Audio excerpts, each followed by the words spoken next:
Every day, a colossal amount of energy passes through a single point on the planet.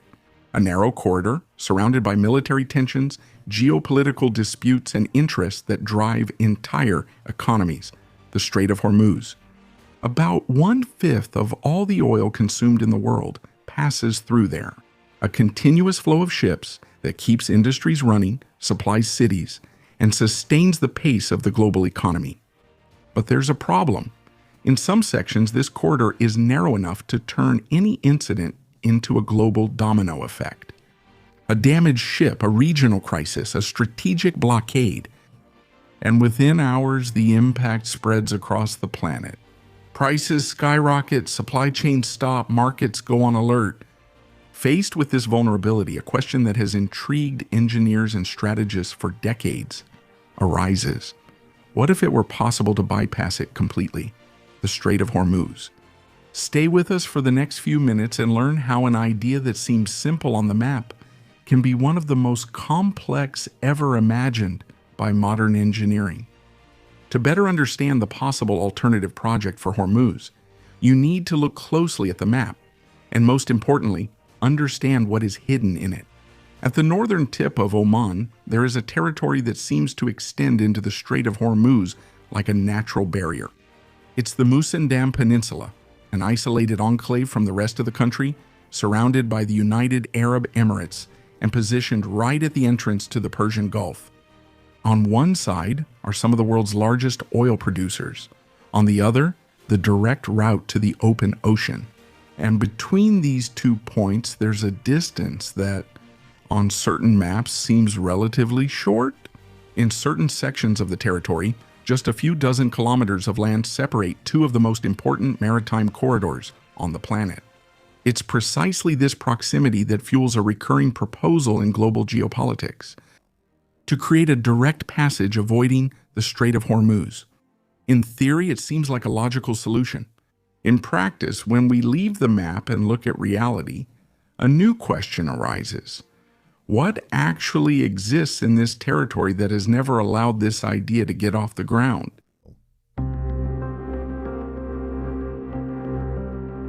The idea of bypassing the Strait of Hormuz isn't new. It comes up again whenever the risk in the region increases. And this happens frequently, driven by political tensions, military disputes, and incidents that put the security of global energy flow at risk. Over the past decades, the Strait has been the scene of attacks on ships, strategic seizures, and shows of force that have highlighted the structural fragility of having a significant portion of the world's energy depend on a single maritime corridor. And when this corridor fails, the impact is immediate and systematic. The current conflict between the United States and Israel against Iran is one of the recent episodes that fuel tensions in the region, causing abrupt increases in oil prices. In a domino effect, entire production chains are affected, which puts pressure on economies around the world. Faced with a scenario like this, some countries have started to invest in concrete alternatives. Saudi Arabia developed a pipeline that crosses the country to the Red Sea, allowing exports outside the Gulf. The United Arab Emirates, on the other hand, implemented a direct connection to Fujairah, creating a strategic point outside the Strait of Hormuz. These solutions, although effective, have clear limitations. After all, they divert part of the flow, but they don't replace large-scale maritime transport, which remains the main way to export oil. And it's precisely this limitation that keeps a more ambitious idea alive, not just bypassing, but redesigning the route. A strategic hypothesis that resurfaces in times of crisis, but never becomes an official project. And this brings us to an inevitable question. If this solution seems so straightforward in the Middle East, what exactly has prevented a canal through Musandam from being built? Before any technical analysis, it's essential to reinforce the starting point. There is, so far, no official project underway for the construction of a canal crossing the Musandam Peninsula. What exists is a recurring hypothesis in the field of energy geopolitics, a strategic possibility that resurfaces in times of crisis, often accompanied by broad estimates of cost and feasibility. And it is precisely when this hypothesis moves from paper into the field of engineering that the real challenge begins to emerge. The proposal looks straightforward on the map. In some stretches, just a few dozen kilometers separate the Persian Gulf from the Gulf of Oman, a distance that at first glance suggests a linear solution. Open a canal and create a maritime route. But the map simplifies what the terrain complicates. The Musandam Peninsula is not a flat desert. It is part of the Rajar mountain system, a geological chain formed by intense tectonic processes, made up mostly of igneous rocks and structures, resulting from collisions between plates over millions of years. In practice, this scenario translates into extremely rugged terrain, with deep valleys, steep slopes, and peaks that often exceed 1,000 meters in altitude. Instead of sand, what you find there is rock. This completely changes the nature of the project.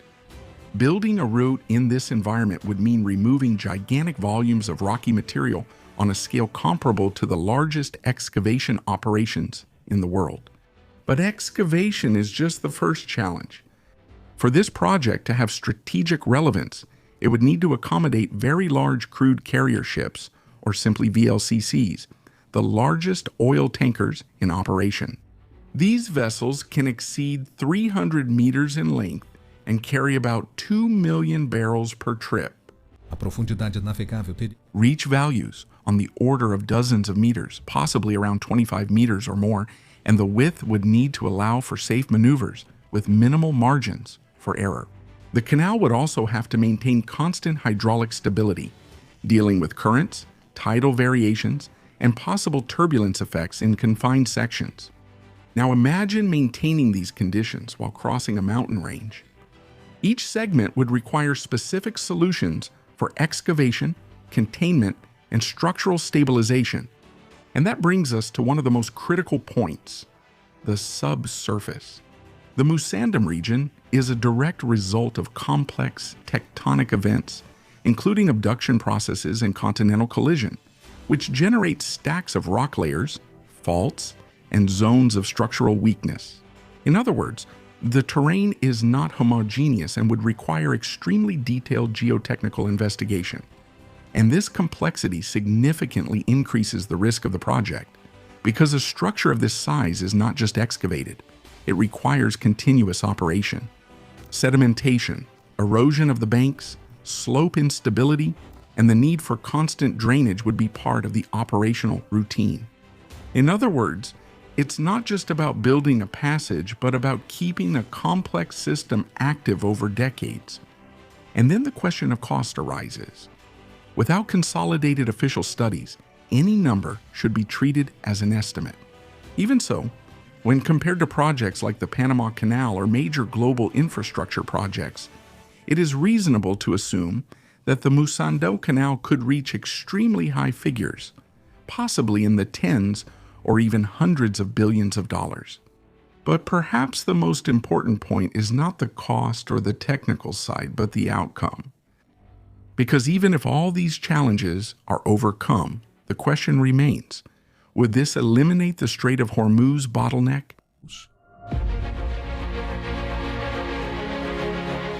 At first glance, the concept of the project in Musandam might seem like just another major engineering feat. However, when we compare this concept to real projects, the scale of complexity becomes clearer. The Suez Canal, for example, is about 193 kilometers long and was built mostly on flat terrain, with excavation in sand and relatively homogeneous sediments. The Panama Canal, on the other hand, at about 82 kilometers long, faced greater challenges, including uneven terrain and a tropical climate. And even so, it required decades of construction in one of the largest engineering operations of the 20th century. Now compare that with Musandam. Here, it's not about digging through a desert or crossing a plain. It's about cutting through a mountain range made up of hard rocks, with elevation differences that can easily exceed hundreds of meters. Practically speaking, it would be like trying to create a new Suez Canal in the middle of a mountain range, While Suez and Panama operate under relatively stable conditions, a canal in Musandam would require constant maintenance in a geologically complex environment. When compared to alternatives like pipelines, which cross hundreds of kilometers with less physical intervention, it becomes clear that we're not just talking about a bigger project. This is, without exaggeration, a project in a completely different category of complexity.